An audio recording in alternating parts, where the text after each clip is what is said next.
There's a secret weapon bosses everywhere should be using to get the most out of their teams, but most aren't.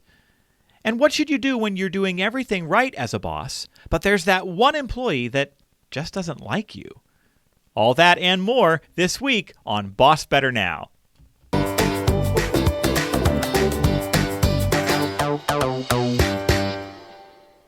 You're listening to BossBetter Now. Please welcome speaker, author, and bullet journal devotee, something, Joe Mull. It's a tricky word. That's okay. Devotee? I think it's devotee. Okay, D-E-V-O-T-E-E. Yes? All right. Forgive my grammar, my schmanglish there, folks. Is it devotee Smash here, that word all up. but devotee in France? Latin root, please. Well, hello, Boss Heroes. Welcome again to the place where we recognize and celebrate your devotion to your team and the constant output it takes to lead thoughtfully and professionally. After all, we know there are days when you briefly consider telling that one person what you really think of them, but then you don't because employment. Please welcome my co-host, professional coach, Alyssa Mullet. How are you, my friend? I'm good. Less ragey. So that's good. But I still very much connect with the whole want to tell someone what you think of them, but don't because, you got to live here. Well, I appreciate that you are a devotee of civility. See what I did there? I am. I did. I appreciate it. Well, I'm so glad that we are gathering once again today for our podcast because today we're going to talk about something that I might argue is the single most important habit that a boss can get into. I alluded in the opening, in the preview, that there is a boss's secret weapon that a lot of leaders aren't using.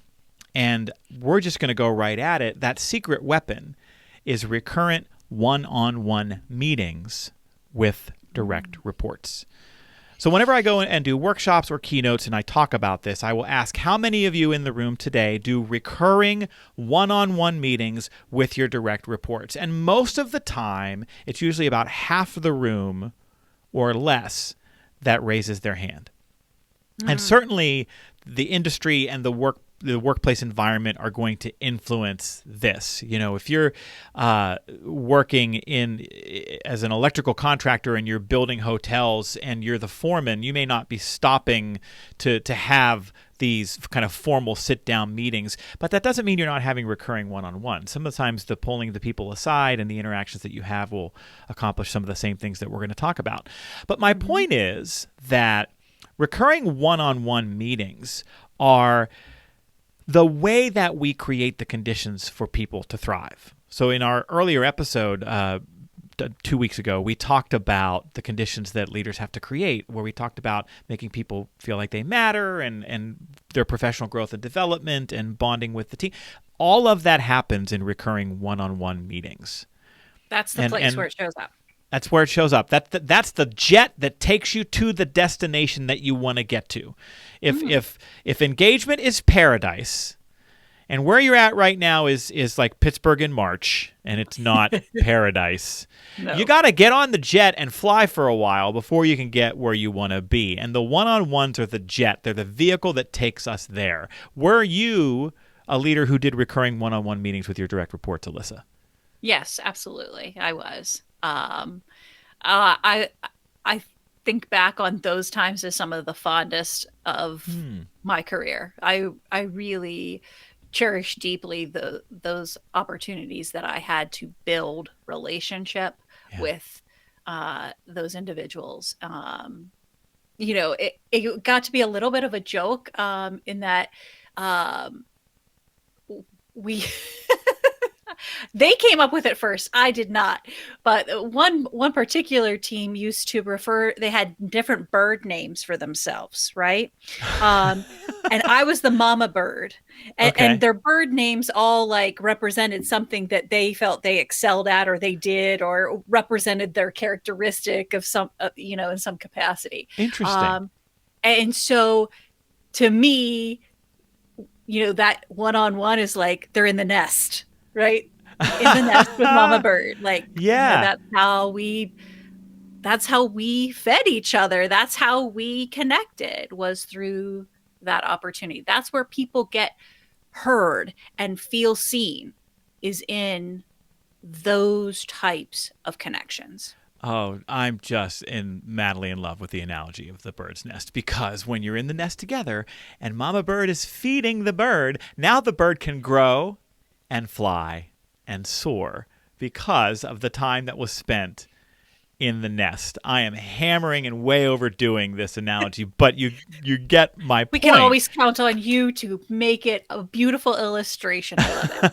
I love it. Well, but the greater point that you raised too is that this is not necessarily just project update time, right? Recurring one-on-one meetings are about demonstrating that you care about the person. There are conversations about, like we've talked about before, what energizes you about your work. What do you want to get out of your career? What do you need from me that you're not getting? This is time that's devoted to them. And I brought some data with us today, Alyssa, that I thought you might find interesting. A couple of years ago, I came across a study in Training Magazine about one-on-one meetings and motivation. And in the survey that they conducted, they found that 89% of employees want to meet with their boss one-on-one at least once a month or more. And actually 44% of employees want that meeting to be weekly. Ooh, wow.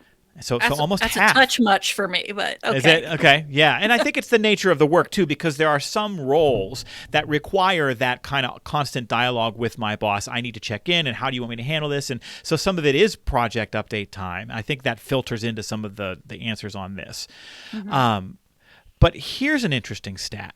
When you survey employees about one-on-one meetings, 69% of employees say they want to set the agenda for those conversations. They want to drive the car. And so I share that with our audience today because I would hope that it should provide some relief. That if you're going to set up recurring one-on-one meetings with your employees, you don't always have to drive the car. You don't have to go in there with an agenda. You don't have to go in there prepared to trigger stimulating conversation for 30 minutes.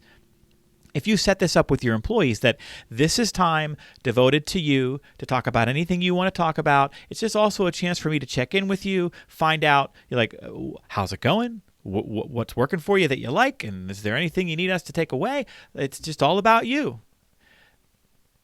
If you do that over and over and over again, and you constantly, I'm going to switch my metaphor or my analogy now from driving the car to riding the horse. If you hand them the reins, oh, goodness, they eventually will start taking control of that agenda. When you were doing supervisory recurring one-on-one meetings, Alyssa, how often were you in charge of the agenda, or how often were they driving the conversation? Yeah, that's a good differential there. You know what? Not nearly as much as I think that it, now looking back, it should have been. It should have been, more their opportunity to lead and show me what they needed, how they wanted to be supported in their role.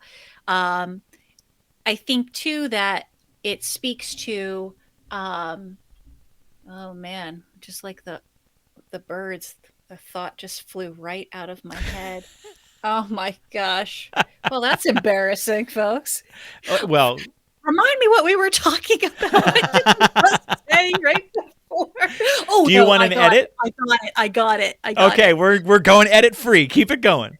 It was holding the silence. Oh, that yes. I should have employed the tactic that we now know is so critical to the coaching dynamic, to a leadership dynamic, is being able to live in someone else's silence, because that creates space that they need, and they will fill the silence if you are brave enough to allow it.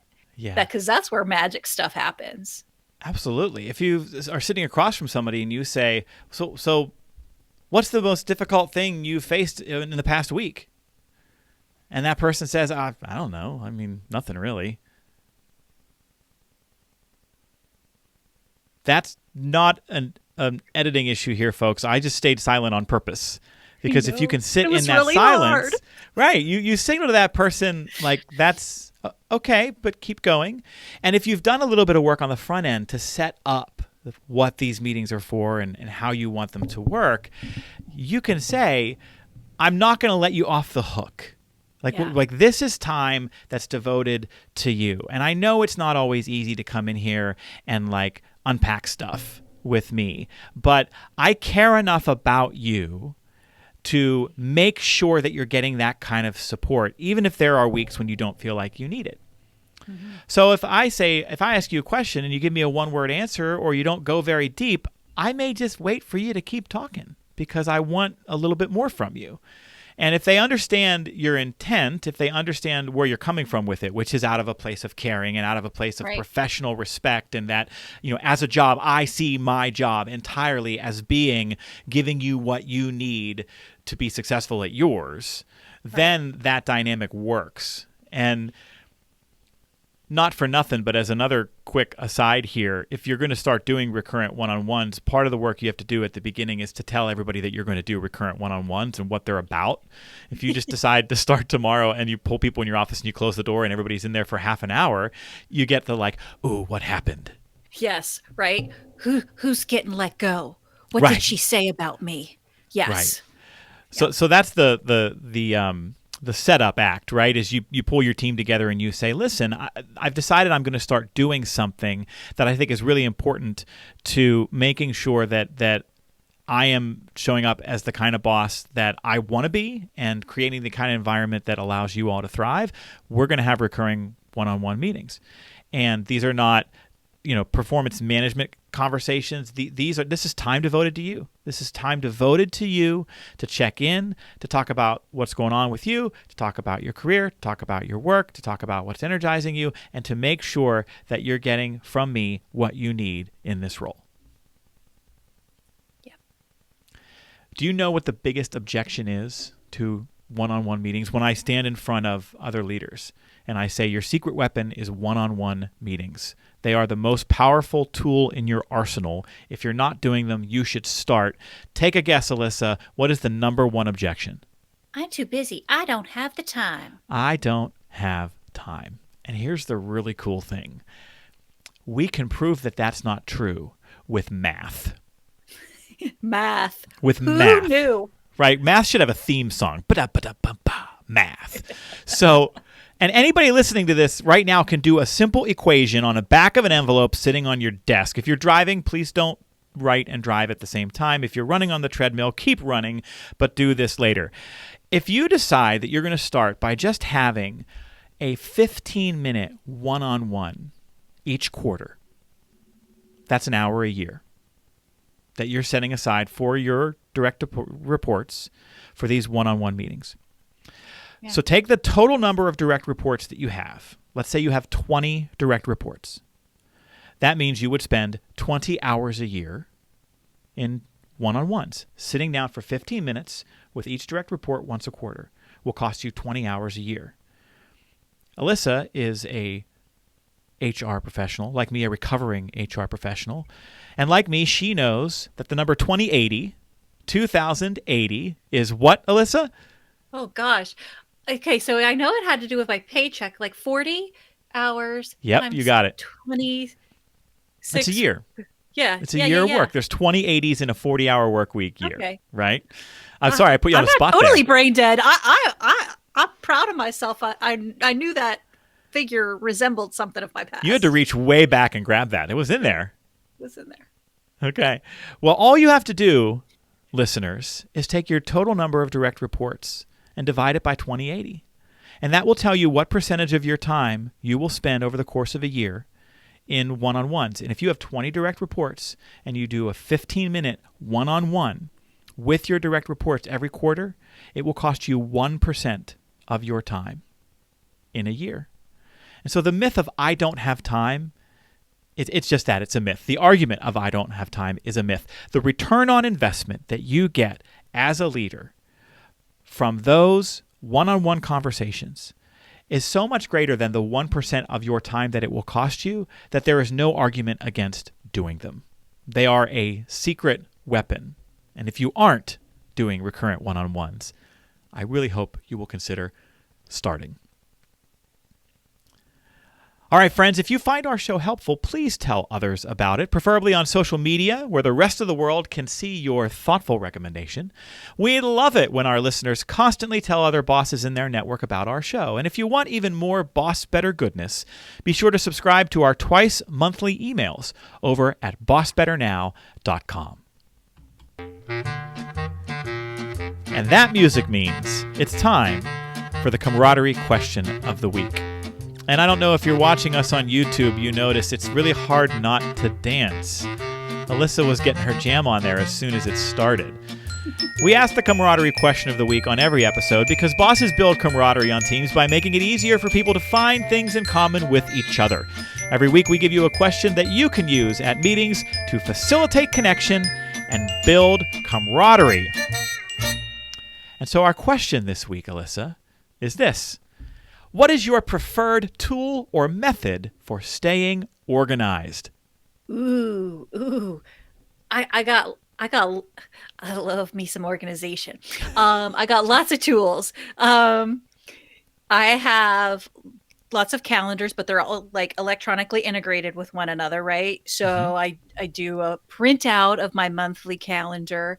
Then I have this whole thing that I made for myself for like how to manage my home life, meaning I have like one sheet each week that I print off that tells me what housework needs to be done, what days in order to make my home still livable, right?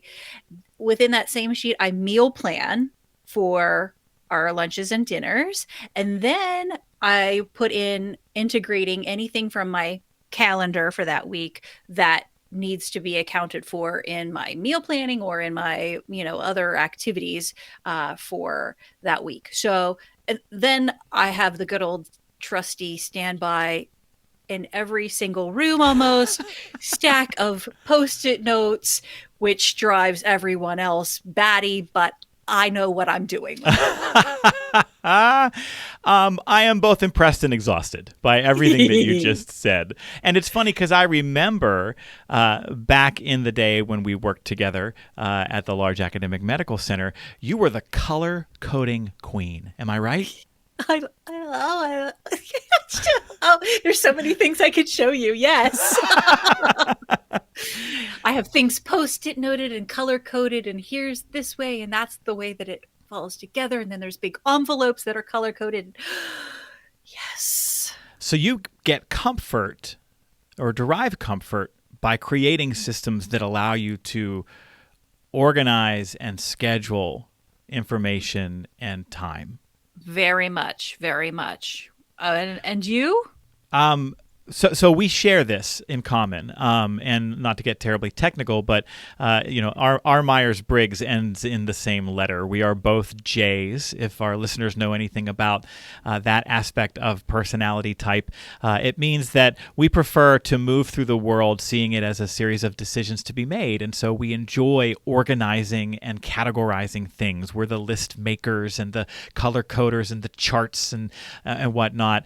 People who are not like us have a preference for what's called perceiving, meaning they move through the world and prefer to remain adaptable, flexible, and spontaneous. And so they're less likely to create organized systems like this, like you and I have just described. You mean live in utter chaos? Well, that's the stereotype that we throw at them, whereas they're sitting there listening to you going, I can't live like that. Yeah, right? I know. It's we I'm trade not the everybody's stereotype. cup of tea. Well, but we all have comfort that we take in the way that we organize ourselves. And so you mentioned this at the top of the show, I am a bullet journal fan.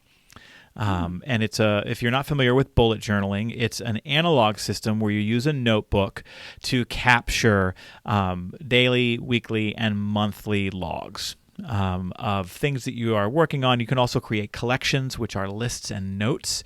I use that paired with a digital system that we use in my business for tasks, for task management. And so those two things work together to prevent me from forgetting all of the things that need to get done and when they need to be done. Go ahead. I knew that about you. I knew the whole bullet journal, and you were one of the reasons, in addition to some other folks that I follow on social media and things that use the bullet journal method by Ryder Carroll. And so that is why I bought that book and recently read his book. And I have to tell you, I was of the perception after reading that book, like, oh Lord, no, that's too much for me. I can't, no, that's like a level of organization that I do not ascribe to in my life. Okay. And I just described to you exactly everything I do, but I was not willing to convert and or take away from any of my current comfort levels to apply it to the system. But the single most important transformational thing that I took away from his methodology and the way in which the bullet journal is laid out and how you organize your thoughts is an index. Yes. And it's so simple. I almost I'm thinking, why have I never done this? So folks, I'm a writer, as I've proclaimed thus many times on the show already, right? So I write every morning, but I don't have this is like the way in which I organize what I write about or the context. So what this forced me to do, what this enabled me to do, was immediately be able to put an index in the front of each of my journals and put subject matter and or organizing it by topic. These are the pages that this particular writing is on, and being able to then reference it, of all things, for future use. Yes. Like actually make it usable for me. And you know what? So everything I know about you and about the system that you just described that you're currently using, and we might be using the word system liberally based on all the Post-its that are stuck all over your house, right? Yeah. But all those Post-its, they become notes or collections in the bullet journal. And I should say, let me say this about bullet journaling, okay? Because you can adapt it to meet your needs. I'm convinced that bullet journaling started out as a very minimalist kind of system, but it has been adopted by people who love scrapbooking. And it has turned into this art form. If you go on to YouTube and you search bullet journal, there's calligraphy and stickers and fancy tape. And I am not living in that world. If you looked at my bullet journal, it's black ink. That's it. And it's just a system for me, whereas I would have scraps of paper. You have Post-its. I used to have scraps of paper everywhere. And now they're all in this organized system. I can tell you right now that the list of the camaraderie questions of the week that we are using for the first 25 episodes of this podcast are in book 3, page 8. I mean, that's crazy, but it works. It works for me. And knowing what I know about personality type, for the people who are listening to this, who have had their Myers-Briggs done and who are J's, the bullet journal is going to be your thang, THANG, thang. You're going to love the way that it's organized. For folks who are P's, who maybe want to remain a little bit more adaptable, flexible, spontaneous, it can still work for you based on the way that you use it, especially if you think about some of the daily logs. I'm a fan. It has worked for me, and I would encourage our listeners to check it out. And that is our camaraderie question of the week.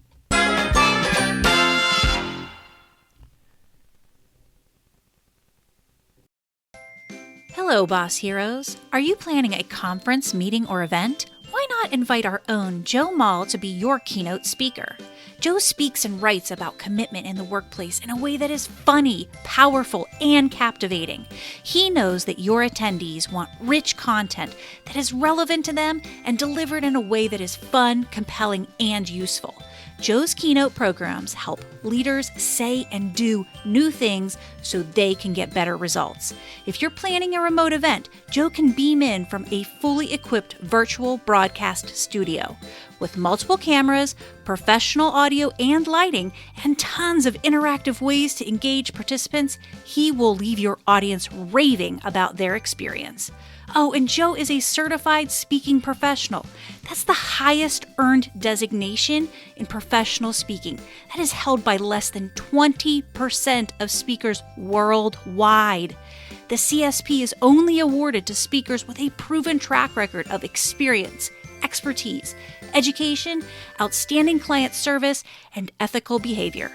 Whether your event is in person or virtual, your audience doesn't want another boring 60-minute lecture. They deserve to learn and be inspired by a world-class program from a professional speaker they simply cannot turn away from. That's what you get, guaranteed, from Joe Mull. For more information, visit joemull.com/speaking. To check date availability or to get a quote, email Jamie at joemull.com. That's JAMIE at joemull.com.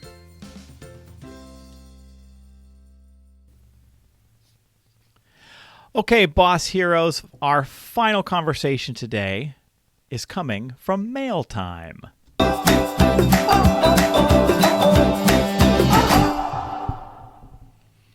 I got a question from one of our listeners, Alyssa, and with apologies to Michael in New England, this question came to me back a few weeks ago, and I added it to the list of things that have come in that I think might make sense for us to talk about on the show, and it just went a little bit longer. I wanted to address his question earlier, and so Michael, I'm sorry that you may have been waiting for your answer on this, but here's Michael's question. He says, I'm doing everything right, but I have this one employee who, no matter what I do, just seems not to like me.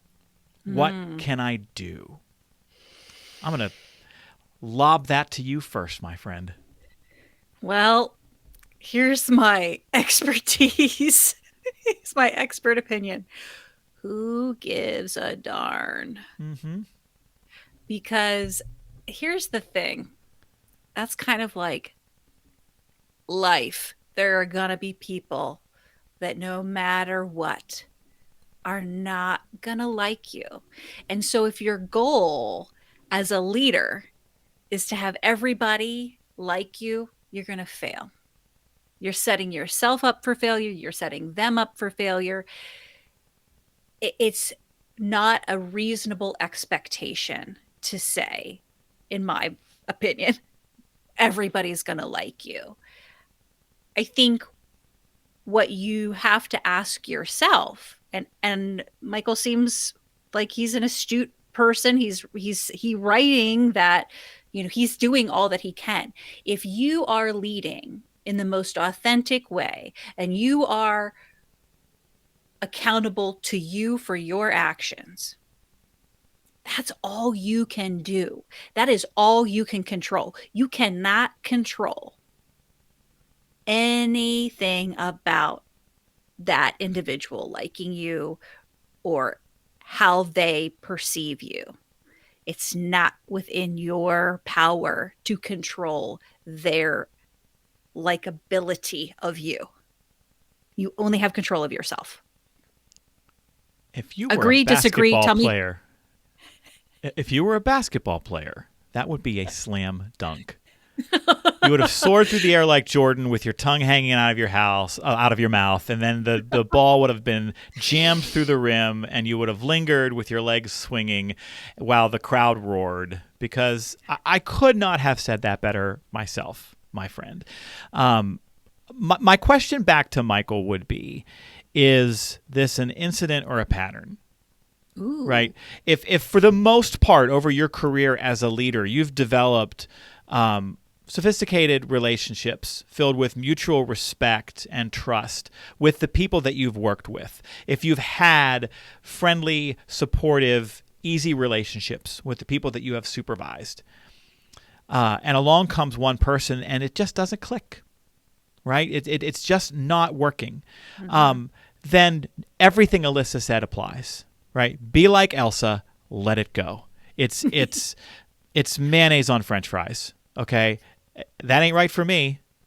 It's right for some people, but that ain't right for me. And so, you may just have that one person on your team who their style, their personality, your style, your personality, it just doesn't go together for them. That is not a failure of leadership. Mm-hmm. Especially if, and Alyssa alluded to this beautifully, if you go to work every day and you genuinely care about your people and you act in such a way that you genuinely do everything to support them, to give them what they need to be their best, and you're constantly checking in with them, you're doing all the right stuff. And if it just doesn't click, it doesn't click. Be like Elsa, let it go. Now, if it's a pattern, right? If it feels like none of my employees like me and this is my third management job, then it's probably time to take an inventory, to do some assessment on your style, your personality, maybe work with a coach. P.S. I know one. There's some work to be done potentially if it's a pattern. So, Michael, if it's an incident, I say let it go. What do you think, Alyssa? Indeedly do. Yes. All right, friends. Well, where do you need help as a boss?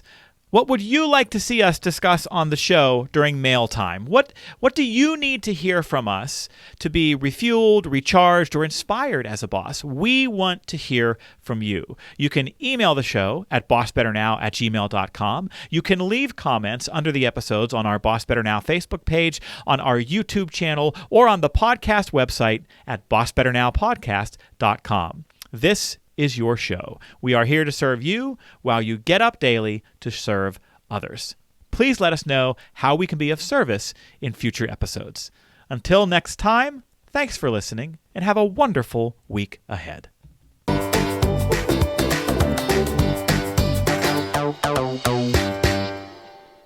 This show is sponsored by Joe Mull and Associates. Remember, commitment comes from better bosses. Visit joemull.com today.